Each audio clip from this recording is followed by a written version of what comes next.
Pemirsa, 2 unit rumah semi permanen di Kelurahan Tamua, Kecamatan Talo, ludes dilalap si jago merah.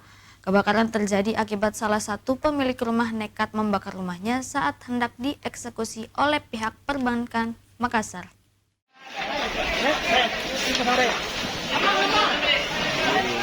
Dua unit rumah semi permanen yang berada di Jalan Rapokaling Raya, Kelurahan Tamua, Kecamatan Talo, Kota Makassar, rata dengan tanah, dilalap si jago merah pada Selasa pagi. Api dengan cepat membesar dan menghanguskan seluruh bangunan semi permanen yang terbagi menjadi 4 petak tersebut. Tak berselang lama, Dinas Pemadam Kebakaran Kota Makassar tiba di lokasi kejadian kurang lebih pukul 11 waktu Indonesia Tengah.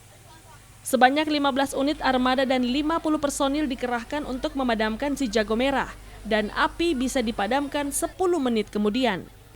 Komandan Peleton dan Kice Dinas Pemadam Kebakaran Rustam Jufri mengungkapkan, dari keterangan beberapa saksi, kebakaran disebabkan aksi nekat salah satu pemilik rumah.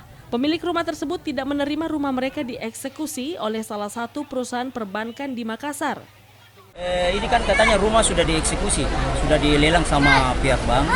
Kemudian orangnya sudah dikasih keluar, tapi belum mau keluar. Tapi ternyata sebelum keluar itu ada niatan pembakaran. Jadi katanya warga di sini, pertama dia sudah pegang bensin, terus dia siram di kasurnya. Sejauh ini tidak ada korban jiwa dalam peristiwa tersebut, namun diperkirakan kerugian material masih dalam penyelidikan pihak berwajib. Rusma Wandirara, Celebes TV.